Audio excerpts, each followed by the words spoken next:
You want to up your creative game when it comes to photos with your iPhone. But you want to keep it simple, right? You just want to whip out your phone and just take awesome photos. So I've come up with my top 5 tips on how you can get pro-light creative photos with just your iPhone.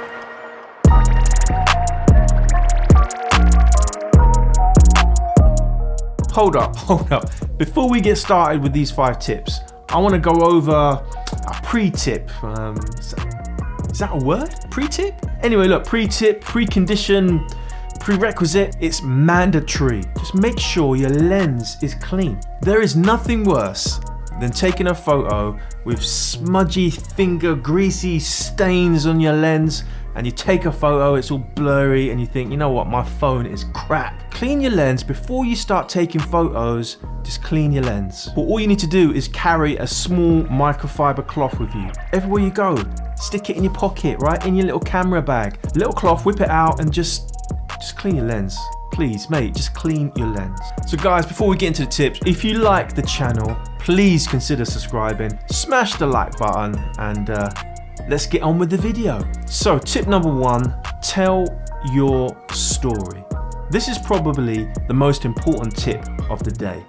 Forget about the quality of the camera. It's not important. It doesn't matter if you've got the latest iPhone 12 Pro Max or an old iPhone 7, a piece of crap iPhone 4S. Capturing moments and telling a story is what it's all about. Capturing emotions is so powerful. So instead of snapping that photo of your friends or your family with them looking directly down the camera lens like a zombie, just like, try to capture a moment. I tell you what, mate, some of the best photos I've snapped is when people don't even know I've taken the photo. Catch people laughing, catch people just messing around, tripping over, having a joke. Have a look at the people around you. What are they doing? You want to try and capture moments, capture emotion. If someone's just stopped there, admiring a view, get your phone out and snap it. I'm telling you, it's going to really tell a story. It's going to help you show emotion. So, tip number 2, let there be light. I'm not talking about expensive studio quality lighting here. I'm talking about light that you have available to you right now. Just look outside. There's no better light source than the sun. Use natural light where you can. Go outside, open the blinds. Always think about how you can get the very best light into your shots. Maybe you just need to move stuff around. If you're photographing an object, move it somewhere that has better light. If you're photographing people, usher them outside. Let me tell you this, light is so vital when it comes to photography, specifically iPhone photography, because iPhones are amazing and the cameras are amazing, but the sensor is small, so low light performance is, well, it's crap. It's not going to be as good as a professional DSLR or mirrorless camera. So what you need to do is you just need to be creative with your lighting.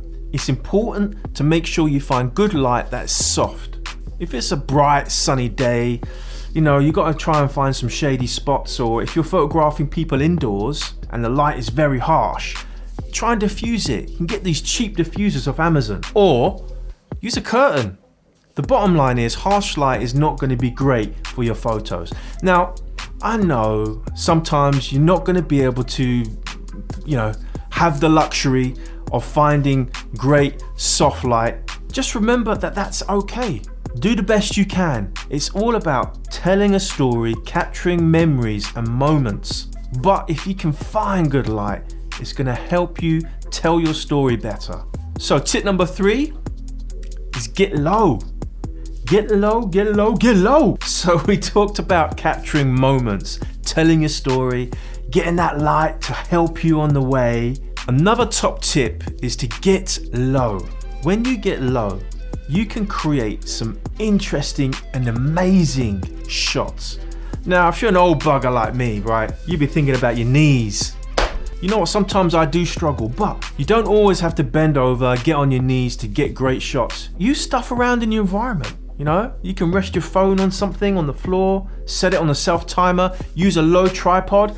You know what, just be creative. You can even frame your shot with your Apple Watch if you have one. I've done this. Or just use a selfie stick. There's no rules here, man. Just get creative with it. Try to get as low as possible. Take your shots are gonna be so much more interesting. Let me tell you this, right? I always take shots of my little girl at her level. I get right down to her level so I can see from her eyes. I mean, the shots are just so amazing that way. So much more interesting. So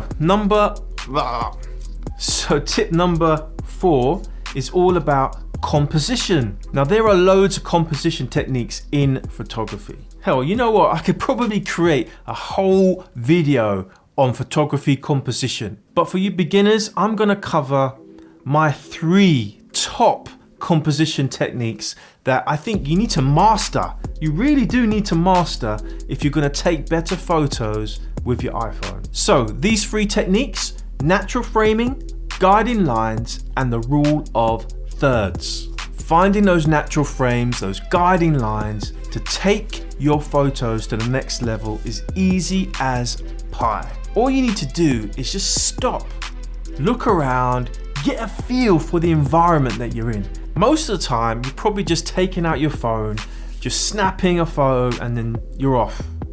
Don't do that. Just take a moment to really think about your shot. You can really create some interesting shots by looking out for some natural framing. Archways, for example, can be really cool for interesting shots. Also, look for those natural lines. Natural lines that's guiding people to objects. I love shooting down rails. It's probably one of my favorite shots to make. You know, something like an alleyway can give you natural framing, but also give you some guiding lines to your subject. And if you shoot wide, you can make it even more immersive. Draw people in to a subject and really tell a better story.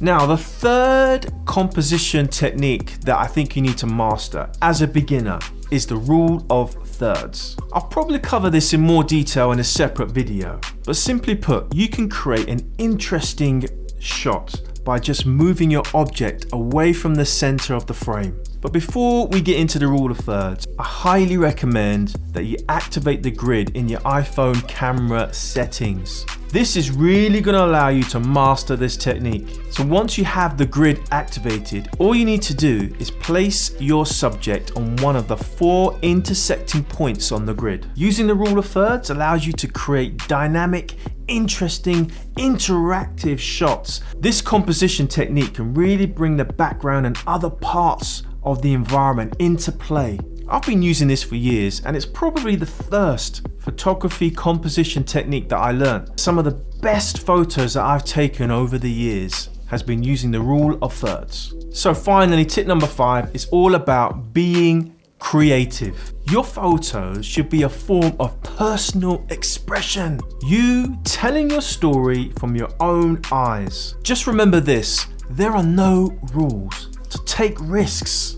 Shoot whatever you want. Find different angles to be creative. You know what? Shoot through a tree, shoot through a bicycle wheel, get up on the bridge, shoot down. Just be creative, man.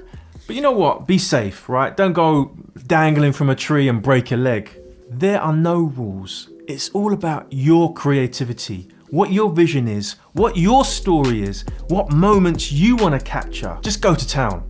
So there you have it, guys. Yes, we'll have more advanced tips and tutorials in later videos, but these were my 5 very simple tips on how you can get better photos with your iPhone if you're just starting out. You want to know what the best thing about all this is? It doesn't matter what iPhone you have. Hell, you know what? It doesn't matter what phone you have. As long as you've got a camera, you can implement all of these tips and take awesome photos. Thanks for watching, guys. Subscribe, like the video, and I'll see you in the next one. You know what? I don't know about this stool. It's a bit wobbly.